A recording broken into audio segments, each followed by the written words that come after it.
Assalamualaikum warahmatullahi wabarakatuh. Waalaikumsalam warahmatullahi wabarakatuh.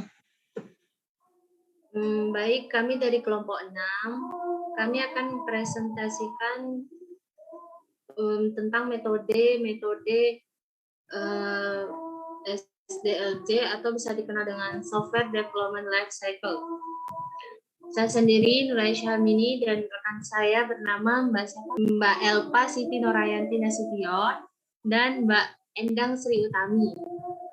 Baik, di sini ada beberapa macam metode. Yang pertama ada metode SDLC atau yang pertama itu ada metode Object Oriented Technology. Object Oriented Technology merupakan cara pengembangan perangkat lunak berdasarkan abstraksi objek-objek yang ada di dunia nyata. Dasar pembuatan adalah objek yang merupakan kombinasi antara struktur data dan perilaku dalam satu entitas. Filosofi objek oriented sangat luar biasa sepanjang siklus pengembangan perangkat lunak, seperti perencanaan analisis, perencanaan dan implementasi, sehingga dapat diterapkan pada perencanaan sistem secara umum, menyangkut perangkat lunak, perangkat keras, dan sistem secara keseluruhan. Adapun tahapan-tahapan object oriented technology. Pada object oriented technology ada beberapa metode yang digunakan dalam pengembangan sistem. Salah satunya yang terkenal adalah OMT, Object Modeling Technique. Aktivitas-aktivitas yang biasa yang dilakukan oleh OMT ini adalah model objek, terus ada model dinamis, terus ada model fungsional. Ada juga beberapa kelebihan object oriented technology seperti uniformity. OMT Object Modeling Technique memungkinkan perancangan user interface secara terintegrasi bersama dengan perancangan perangkat lunak sekaligus dengan perancangan basis data. Terus ada understandability atau kode-kode yang dihasilkan dapat diorganisasi ke dalam kelas-kelas yang berhubungan dengan masalah sesungguhnya sehingga lebih mudah dipahami.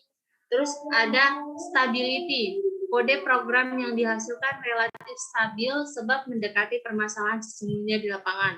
Terus ada reusability, dimungkinkan penggunaan kembali kode-kode sehingga akan mempercepat waktu pengembangan perangkat lunaknya. 2. Metode end user development. Di sini pengembangan dilakukan langsung oleh end user. Keterlibatan langsung end user sangat menguntungkan karena memahami benar bagaimana sistem bekerja. Artinya tahapan analisis sistem dapat dilakukan lebih cepat. Kelemahan adalah pada pengendalian mutu dan kecenderungan tumbuhnya peripat sistem informasi. Integrasi dengan sistem yang lain menjadi lebih sulit. Adapun tahapan-tahapan end user development, yang pertama tahapan inisiasi, yaitu tahapan di mana organisasi atau perusahaan mulai pertama kali mengenal teknologi informasi. Yang kedua ada tahapan ketularan, yang ketiga ada tahapan kendali, dan yang keempat tahapan matang. Next. Adapun kelebihan dari end user development, yang pertama dapat menghindari permasalahan kemacetan di Departemen Sistem Informasi. Yang kedua, kebutuhan pemakaian sistem dapat lebih terpenuhi karena dapat dikembangkan sendiri oleh pemakai. Yang ketiga, menambah atau meningkatkan partisipasi aktif pemakai dalam proses pengembangan sistemnya sehingga akan ada kepuasan sendiri dari pemakai sistem. Yang keempat, dapat menambah kualitas pemahaman pemakai terhadap aplikasi yang dikembangkan serta teknologi yang digunakan dalam sistem. Kekurangan sistem end user, yang pertama, karena pemakai sistem harus mengembangkan aplikasinya sendiri, maka dalam hal ini pemakai sekaligus pengembang sistem dituntut untuk memiliki pemahaman mengenai teknologi informasi serta pemahaman tentang pengembangan sistem informasi. Yang kedua, end user comforting memiliki risiko dapat mengganggu bahkan merusak sistem informasi di luar yang dikembangkan oleh pemakai sistem. Yang ketiga, end user communicating pasti akan berhadapan dengan masalah kemampuan teknis pemakai sekaligus pengembang sistem. 4. Ada metode DevOps. The model DevOps keamanan menggabungkan operasi orang-orang yang menggunakan software ke dalam siklus pengembangan, seperti Agile. Ini berupaya meningkatkan kegunaan dan relevansi aplikasi. Salah satu keuntungan signifikan dari model ini adalah umpan balik dari pengguna software yang sebenarnya pada langkah-langkah desain dan implementasi.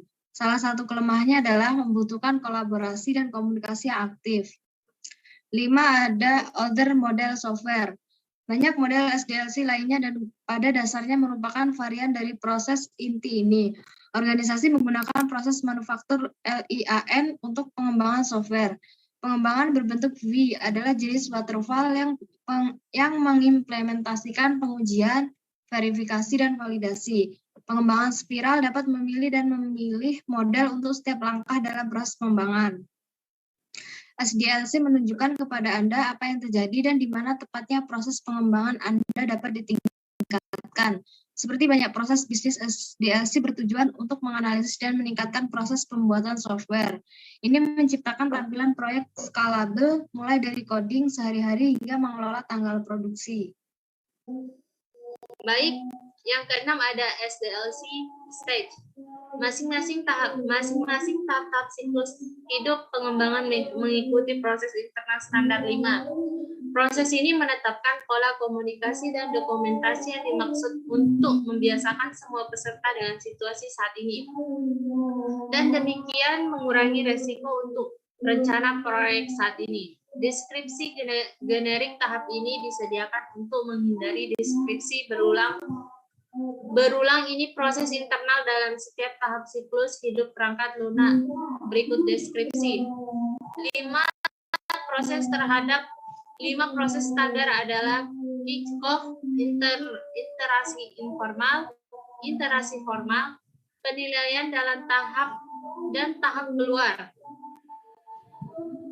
Proses kick-off, setiap tahap merupakan kick-off yang diprakarsai oleh rapat, yang dapat dilakukan baik dalam orang atau oleh telekonferensi web.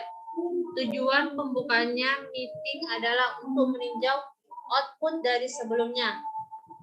Panggung pergi ke setiap masukan tambahan yang dibutuhkan oleh tahap tertentu, memeriksa para kegiatan diantisipasi dan diperlukan output dari arus panggung, meninjau tempat proyek saat ini jadwal, dan meninjau salah satu membuka masalah. The PDR yang bertanggung jawab untuk mempersiapkan agenda dan bahan untuk menjadi disajikan di pertemuan ini. Semua peserta proyek diundang untuk menghadiri pembukaannya pertemuan untuk setiap panggung. Contohnya seperti di gambar berikut. Terakhir, metode piramid model.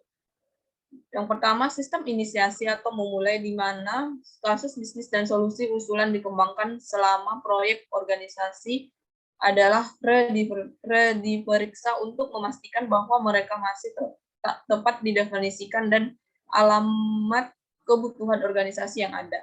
Upaya validasi penyediaan tim proyek dengan dasar untuk menentukan jadwal rinci langkah-langkah yang diperlukan untuk mendapat pemahaman yang mendalam tentang persyaratan bisnis dan pandangan awal kebutuhan sumber daya.